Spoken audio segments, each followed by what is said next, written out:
अस्सलाम वालेकुम। कैसे हैं आप सब? उम्मीद है कि आप सब खैरियत से होंगे और आपकी खैरियत नेक मतलब चाहती हूँ। मैं भी आपकी दुआओं से बिल्कुल ठीक ठाक हूँ। आज हम आपको ईमान व अक़ाइद के बारे में बताएंगे, जिसमें सबसे पहले हम ईमान मुफ़स्सिल का ज़िक्र करेंगे।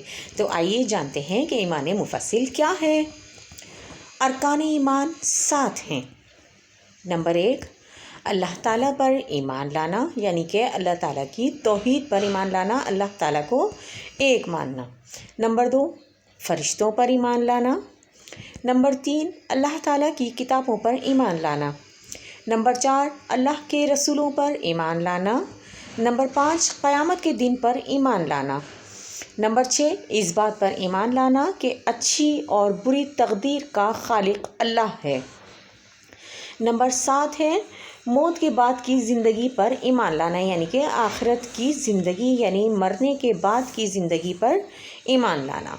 इन तमाम बातों का ज़बान से इक़रार करना और दिल से तस्दीक करना ज़रूरी है, और ये सब ईमान मुफ़स्सिल कहलाता है। तो सबसे पहले हम अक़ाइद के बारे में जानते हैं। तौहीद, रिसालत और आखिरत ईमान के अहम तरीन अक़ीदे हैं। इसका मतलब ये है कि इंसान ज़बान से इस बात का इक़रार करे और दिल से इस बात को सच्चा माने कि अल्लाह ताला के सिवा कोई इबादत के लायक नहीं, और हज़रत मोहम्मद सल्लल्लाहु अलैहि वसल्लम अल्लाह ताला के रसूल हैं, और इस दुनिया में उनके बाद कोई आखिरी नबी नहीं आएगा, यानी कि हमारे प्यारे नबी सल्लल्लाहु अलैहि वसल्लम अल्लाह ताला के आखिरी नबी हैं, और क़यामत तक उनके बाद कोई दूसरा नबी नहीं आएगा। और इसके बाद यानी मरने के बाद जो है वो आखिरत की ज़िंदगी शुरू हो जाती है, जो कि हमारी दायमी ज़िंदगी है। उसके बाद है तौहीद। अल्लाह ताला के सिवा कोई इबादत के लायक नहीं, अल्लाह ताला एक है और उसका कोई शरीक नहीं। अल्लाह ताला हमेशा से है और हमेशा रहेगा, और अल्लाह ताला सबका खालिक और मालिक है। अल्लाह ताला ने तमाम मखलूक को बनाया है। अल्लाह ताला बेनियाज़ है और अल्लाह ताला किसी का मोहताज नहीं है। तमाम मखलूक अल्लाह ताला की मोहताज हैं, यानी अपने खालिक की मोहताज हैं, और अल्लाह ताला ही सब के लिए रिज़्क़ पैदा करता है, और अल्लाह ताला हर चीज़ पर कादिर है, वो जो चाहे कर सकता है। और उसके बाद है रिसालत। अल्लाह के रसूल हमारी तरह बशर नहीं हैं, यानी कि हमारी तरह आम इंसान नहीं होते, बल्कि वो नूरी बशर होते हैं, यानी कि अल्लाह ताला के नूर से उनको पैदा किया गया होता है, ताकि वो वही के नूर को बर्दाश्त कर सकें। वही सिर्फ़ अल्लाह ताला के रसूलों और नबियों पर नाजिल होती है, और क्योंकि अल्लाह ताला के रसूल और नबी जो हैं वो मासूम होते हैं, और यानी कि गुनाहों से पाक होते हैं, क्योंकि आम इंसान जो है वो गुनाह करते हैं, और गुनाहों पर जो है वो क्या कहना चाहिए कि अपने गुनाहों की वजह से अल्लाह ताला के यहाँ सज़ा और जज़ा के मुर्तकिब ठहरेंगे। लेकिन अल्लाह ताला के रसूल जो कि मासूम होते हैं, और वो जो भी बात उनकी ज़बान से निकलती है वो अल्लाह ताला की ही कही हुई बात होती है। अल्लाह ताला के यानी अल्लाह ताला ने जो बात बताई हुई होती है अपनी वही में, रसूलों पर अल्लाह ताला जो वही नाजिल फरमाते हैं, उस वही के ज़रिए जो अल्लाह ताला ने बात बताई होती है, जो पैगाम भेजा होता है रसूल, वही बात आम लोगों को बताते हैं। और हमारे प्यारे नबी हज़रत मोहम्मद सल्लल्लाहु अलैहि वसल्लम अल्लाह ताला के रसूल हैं, और आप सल्लल्लाहु अलैहि वसल्लम के बाद क़यामत तक कोई नबी नहीं आएगा। आप सल्लल्लाहु अलैहि वसल्लम पूरी दुनिया के लिए हिदायत लेकर आए, और जिसने रसूल का हुक्म माना, इसने अल्लाह का हुक्म माना।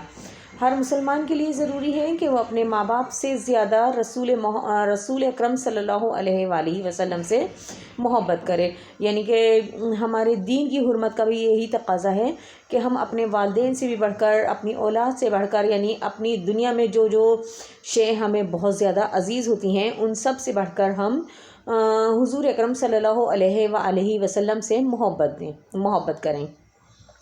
और अल्लाह के रसूल की शान में गुस्ताखी करने वाला जो है वो, यानी जो ज़रा सी भी गुस्ताखी करता है वो काफ़िर हो जाता है, और मुसलमान नहीं रहता बल्कि वो काफ़िर हो जाता है। तो अल्लाह ताला के रसूल सल्लल्लाहु अलैहि वसल्लम की शान में किसी को गुस्ताखी ना ही करनी चाहिए, اور نہ ہی کسی کو اس بات کی اجازت دینی چاہیے کہ وہ ہمارے پیارے نبی صلی اللہ علیہ وسلم کی شان میں کوئی گستاخی کرے۔ اور کیونکہ اس طرح سے یہ ہوتا ہے کہ پھر آپ کو پتہ ہے کہ مذہبی فسادات پھیلتے ہیں اور ملک میں انتشار پھیلنے کا خدشہ ہوتا ہے۔ تو اسی لیے ہمیں چاہیے کہ ہمارے پیارے نبی صلی اللہ علیہ وسلم سے ہم زیادہ سے زیادہ محبت کریں، اور ان سے محبت کا ثبوت ہم کس طرح دیں گے کہ عفو درگزر سے کام لے کر، محبت، ایثار، ہمدردی، ان تمام جذبات سے کام لے کر ہم ان سے محبت کا ثبوت دیں گے، تو ہمارا یہ ملک جو ہے وہ جنت کا گہوارہ بن جائے گا، امن کا گہوارہ بن جائے گا۔ تو کیونکہ ویسے بھی ہمارا ملک تو جنت نظیر ہے، لیکن اگر ہم ایک دوسرے سے برداشت سے، پیار سے، محبت سے اور حوصلے سے مطلب جسے برتاؤ کریں، تو اس سے کیا ہوگا کہ ہمارے آپس میں جو مسئلے مسائل پیدا ہوتے ہیں وہ تمام سولو ہو جائیں گے۔ تو یہ تو خیر بات کہاں سے کہاں چل نکلی ہے، تو آئیے ہم ٹاپک کی طرف ہی آتے ہیں۔ اس کے بعد ہے آخرت۔ ہر ایک کو موت آئے گی، یعنی دنیا میں جتنی بھی چیزیں ہیں یہ فانی ہیں، اللہ تعالیٰ کے سوا جو ہے وہ ہر شے فانی ہے، اور ہر چیز کو فنا ہے، یعنی کہ ایک دن ختم ہو جانا ہے۔ اور یہ دنیا کی زندگی، یہ دنیا جو ہے یہ بھی ایک دن ختم ہو جائے گی، اور اس کے بعد جو ہے وہ موت کے بعد ایک ہمیشہ رہنے والی زندگی جو ہے وہ شروع ہو جائے گی۔ جب انسان قبر میں جائے گا تو فرشتے اس سے 3 سوال پوچھیں گے۔ اگر وہ صحیح جواب دے گا تو اس کی قبر میں جنت کی کھڑکی کھول دی جائے گی، اور اگر وہ غلط جواب دے گا تو اس کی قبر میں دوزخ کی کھڑکی کھول دی جائے گی۔ اور آپ کو پتہ ہے کہ دوزخ جو ہے وہ بہت بری جگہ ہے، جہاں پر کانٹے ہیں، خون ہے، پیپ ہے، اور بہت سارے عذاب ہیں۔ اللہ تعالی ہم سب کو قبر کے عذاب اور دوزخ سے محفوظ رکھیں، اور ہمیں زیادہ سے زیادہ نیک عمل کرنے کی توفیق عطا فرمائے۔ تو یہ دنیا ایک دن ختم ہو جائے گی، اس دن زمین پر موجود سارے انسان مر جائیں گے۔ اللہ تعالیٰ انسانوں کو مرنے کے بعد دوبارہ اٹھائے گا اور ان سے حساب لے گا، جیسا کہ ہمارا یہ ایمان ہے کہ یہ دنیا کی زندگی جو ہے یہ ہماری فانی زندگی ہے، اور اس کے بعد جو ہماری زندگی شروع ہوگی، یعنی موت کے بعد کی جو زندگی شروع ہوگی وہ ہماری ابدی زندگی ہوگی، قائم رہنے والی زندگی ہوگی۔ تو لیکن اس ابدی زندگی سے پہلے ہمارے لیے اللہ تعالیٰ نے ایک قیامت کے دن کا انعقاد کیا ہے، جس دن لوگوں کو ان کے اعمال کے مطابق سزا اور جزا دی جائے گی، اور اس دن کو قیامت کا دن کہتے ہیں۔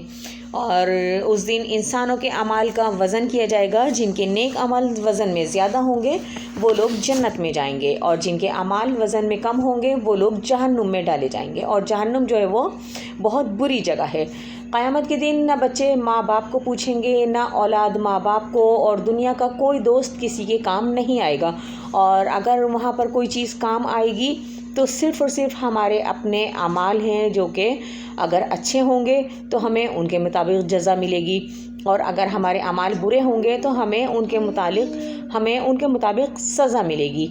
تو اللہ تعالی ہم سب کو، تمام جو مسلمان ہیں دنیا میں، ان سب کو نیک عمل کرنے کی توفیق عطا فرمائے، اور اپنے دین پر سختی سے کاربند رہنے کی توفیق عطا فرمائے۔ اللہ تعالی ہمارے پیارے نبی محمد صلی اللہ علیہ وآلہ وسلم کو قیامت کے دن بہت بلند مرتبہ یعنی کہ مقام محمود عطا فرمائے گا۔ رسول پاک صلی اللہ علیہ وآلہ وسلم جس کی شفاعت کریں گے، یعنی کہ سفارش کریں گے، اللہ تعالیٰ اسے معاف کر دے گا اور اسے جنت میں داخل فرمائے گا۔ اللہ تعالیٰ نے مسلمانوں کو حکم دیا ہے کہ اے ایمان والو، تمہاری موت صرف اسی حال میں آئے گی کہ تم مسلمان ہو۔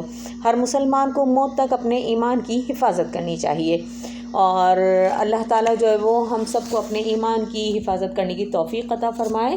امید ہے کہ آج کی ویڈیو آپ کو پسند آئے گی۔ ملتے ہیں پھر کسی نیکسٹ ویڈیو میں نئے ٹاپک کے ساتھ، تب تک کے لیے مجھے دیجیے اجازت۔ لیکن چلتے چلتے ایک چھوٹی سی اچھی بات کہ جب تمہیں ذکر الہی سننا اچھا لگے تو تم جان لو کہ تم کو اللہ سے اور اللہ کو تم سے محبت ہو گئی ہے۔ تو ملتے ہیں پھر کسی نیکسٹ ویڈیو میں، تب تک کے لیے مجھے دیجیے اجازت۔ اپنا اور اپنے پیاروں کا ڈھیر سارا خیال رکھیے گا۔ اللہ حافظ۔